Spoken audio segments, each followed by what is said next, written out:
Hi, welcome back to my channel, Round Country Sticks. It's been quite a while since we did part two for this pointer, but we've been mad busy with orders and sticks and things, and this is the earliest I've been able to get in here and do a bit more on this. So we've still got this ear to work on here. We've just shortened that peg a bit. It's been indoors and we've ended up with a bit of a crack because things have started to dry out, but we'll patch that up after.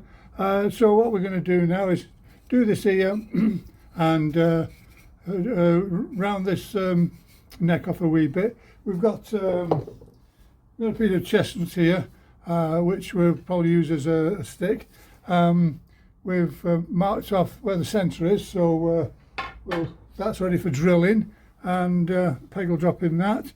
We'll see whether we're going to put a collar on it or not. I think a collar, a nice brass collar, would look pretty good on this.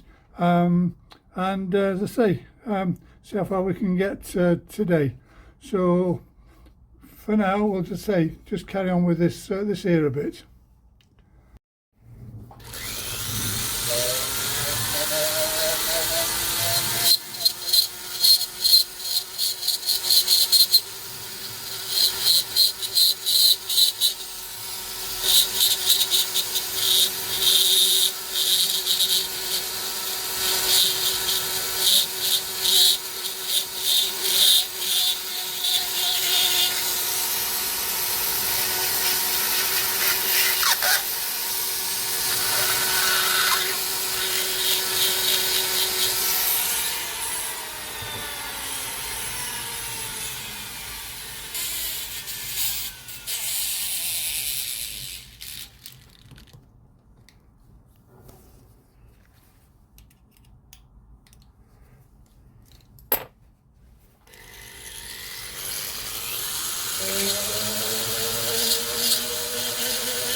Right, I've worked a little bit on the head, sorted that ear out.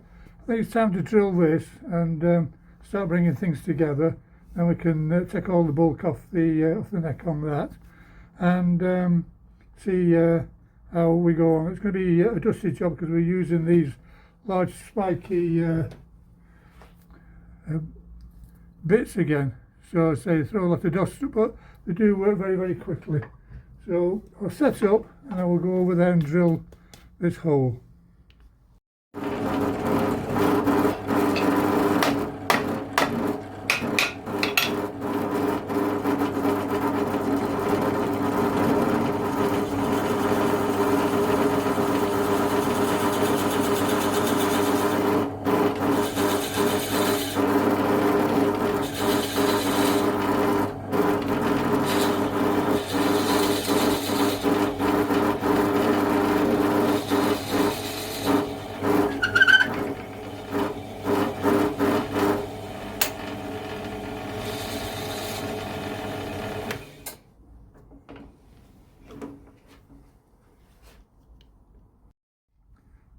Right, we've drilled the shank now.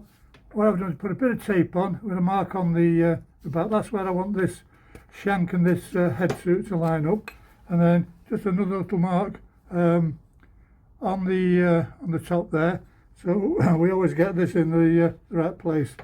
So that's not too bad. We'll clean that joint up with a bit of a saw cut later on when we're ready, and that'll fit nicely. So the thing to do now is to start removing all this material.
that's a fair bit of the bulk taken off this. I've still got to go over all that with a file. So what we've just done now, to bring that joint together and get rid of any glue or anything, you want a little saw, and while this is loose, push the two bits together, saw around and keep sawing until all your surfaces mate up. So that's as much as I'm going to do today. I might just patch up this little bit here. It's timber's torn out, so we've got some of the original sawdust off this, bit of super glue. Can't glue this up now because I've run out of epoxy. I've been that busy this last week or two. I've run out of epoxy resin. So the next thing really, once I get my epoxy, glue this up. I can make all that up together, use some files, wet and dry, get it all nice and smooth, and then we'll see whether we want to do anything to the shank. I don't think so, but bit flat here. We need to repair this crack, but the thing is, we can just run these through together, just take some material off there, give the whole thing a good sanding, and we should mate up quite nicely. So as I say, the Fordham and this attachment takes off a lot of bolts very, very quickly, but we do need to finish off with hand tools. So plenty of files, plenty of abrasive paper, and as I say, jobs are good. So that's all I'm going to do for today. Time's getting on. I'm absolutely full of dust, as you can see. I should have an extractor and I don't. I could have a blower and I don't. This is the way I've always worked. So I hope this has been of use. We'll try and get the next part done fairly quickly if we can. As I say, we've got to go and buy some epoxy, and the only thing then is finishing off, ferrule on the end, and we'll see what it's like. Right, thanks for watching. We've got about 28-29 subscribers now, which is quite a surprise because it's not been very long since we started this channel off. So I'm not sure what the next job will be, but if I come up with anything interesting, then we'll try and record that and put that on YouTube. Thanks for watching, and we'll see you again.